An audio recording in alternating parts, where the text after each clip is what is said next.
going to last until the year 2018, so we better get used to it. That is otherwise Copenhagen's Town Hall Square, now a drilling site.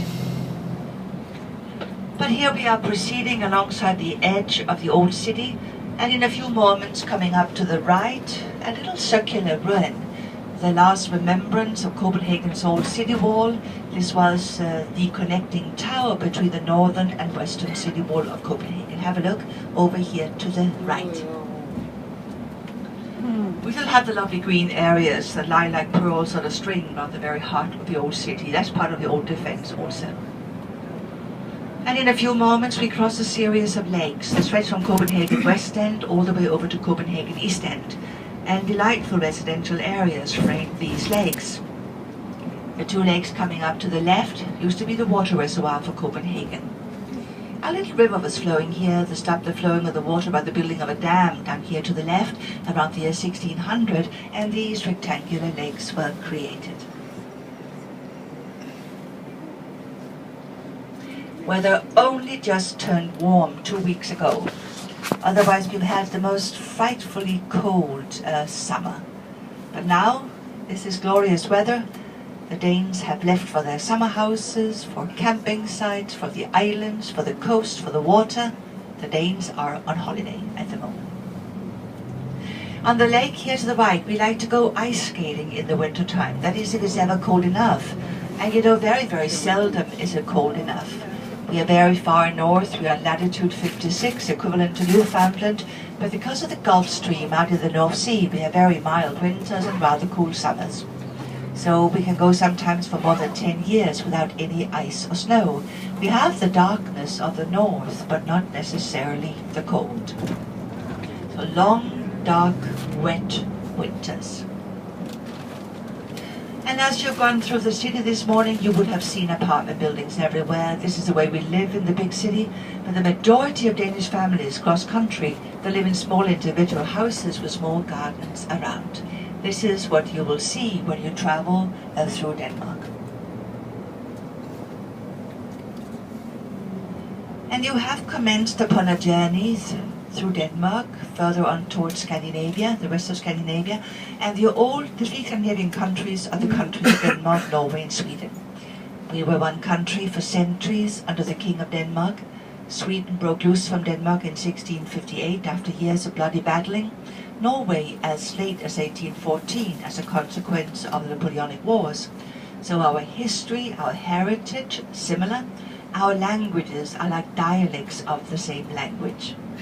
And yet I am certain you will detect definite differences when you travel between the three Scandinavian countries, differences in architecture, in design, but also in mentality. The Swedes are the very consequential people of the North. When they decide something is wrong, they do something about it, they pass a law on it, and they abide by that law. They are great role models for all of us. The Norwegians, they are the genteel people of the north, from the top of their mountains to the depths of their valleys. We all love and admire them dearly. And the Danes, well, we are a little bit more loose. We are the anarchists of the north.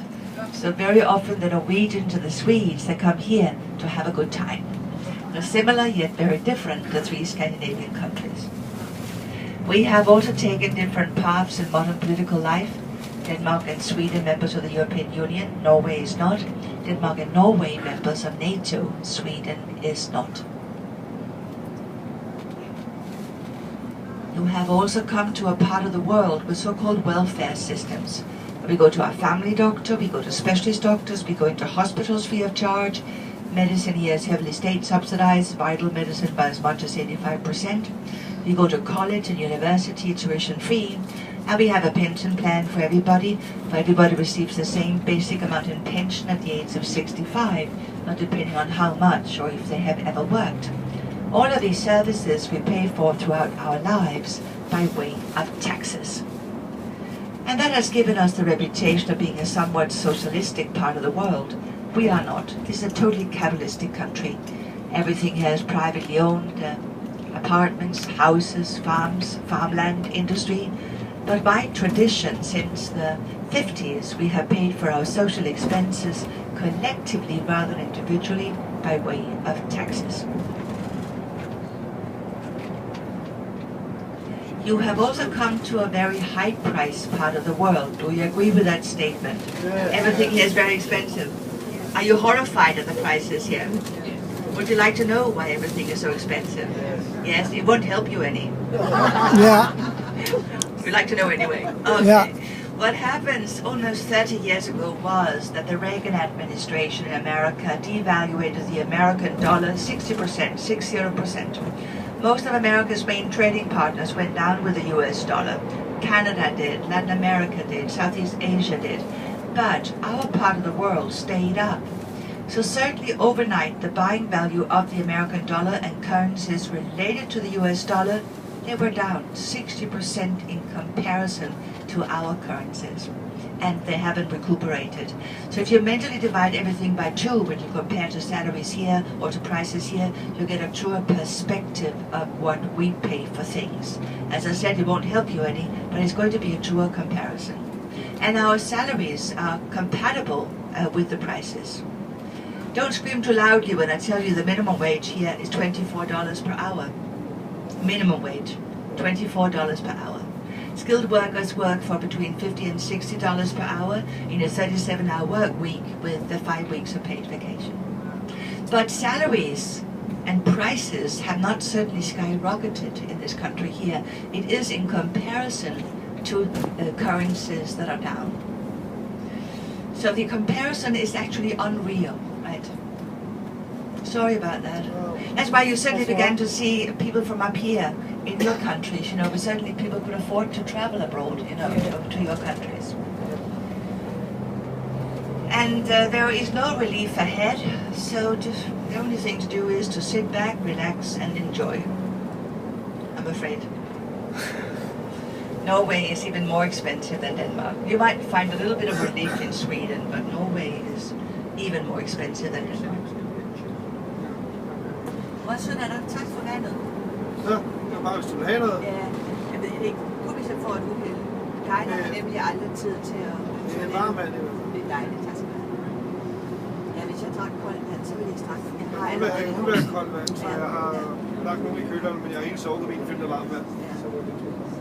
But have a look. Here we hit the suburbs. This is the type of one-family dwelling the majority of Danish families live in. Little houses like these with small gardens around. And we built with steep roofs.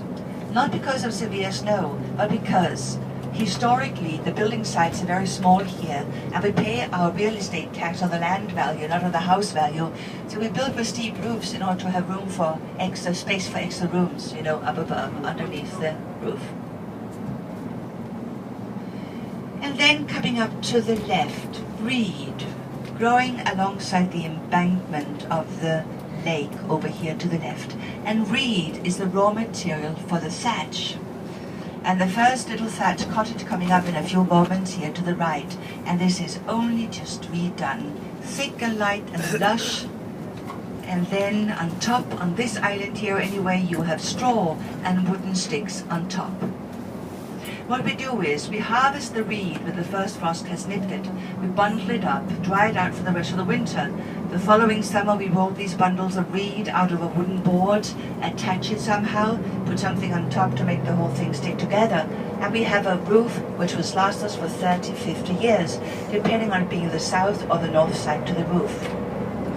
And we have very strict preservation laws in this country here, so very often we have to redo our roofs and thatching within specific areas. But we love it so much we put even thatch on new houses. The Danes are a little bit crazy. The more money, the more energy we have to spend on restoring old ruins, the more we love it. It's a national pastime here. I think maybe because the country is so petite, we want to hang on to every little scrap of history and heritage that we might possess. And Denmark is petite. 407 large and small islands. The mainland, the peninsula of Jutland, out by the North Sea and the British Isles. A 5,000-mile coastline, 7,000-kilometer coastline, are some of the cleanest beaches of Europe. But no more than 17,000 square miles, 43,000 square kilometers, and a population of 5.6 million people. But around 1600, this was actually the largest nation of Europe. Denmark then consisted of Denmark, Norway, southern Sweden, northern Germany, and with the largest fleet. And the castles I'm going to be showing you this afternoon will certainly tell a story of a nation that was once upon a time a much larger nation than we are nowadays.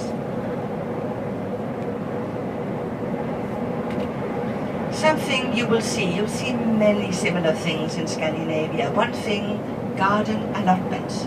Everywhere in the outskirts of the large and small towns, you will find these garden allotment areas. And what is it?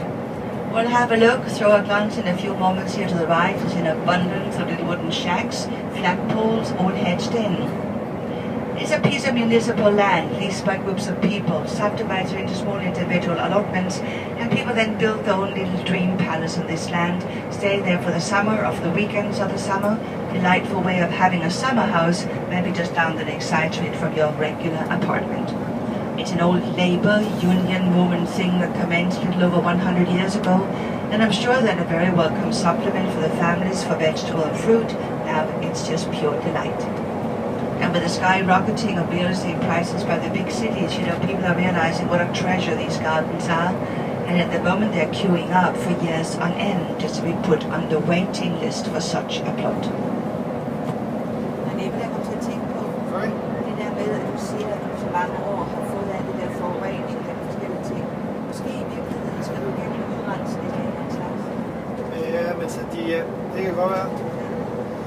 And have a look, coming up here to the left, you see the Danish flag waving. We only fly the Danish flag, the Dannebrog, when there's a proper reason for it. A national celebration, a family celebration, or for Sunday. Otherwise, we just fly little streamers in the national colors, just to tell our neighbors we're in. Come join us for a cup of coffee.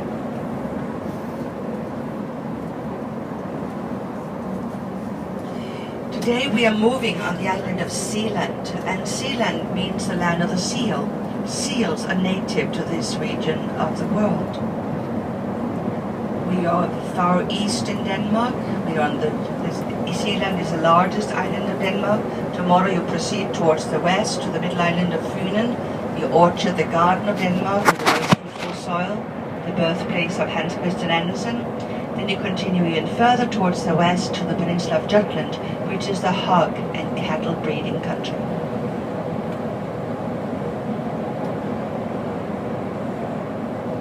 And all of this area here north of Copenhagen, of course nowadays, is the residential area for Copenhagen. People commute, on highways and freeways and trains, buses for work in Copenhagen. And to the very north on this island here, we have the summer houses for the big city of Copenhagen. We have in Denmark 250,000 summer houses, predominantly alongside the coastline.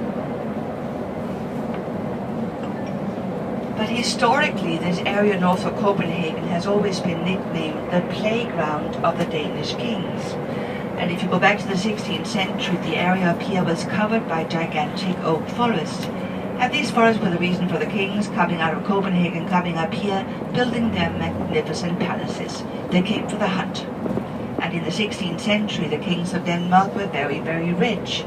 They had just taken over all the wealth and power of the Catholic Church by way of the Lutheran Reformation, and up by Elsinore, they demanded a tax from all the ships passing by.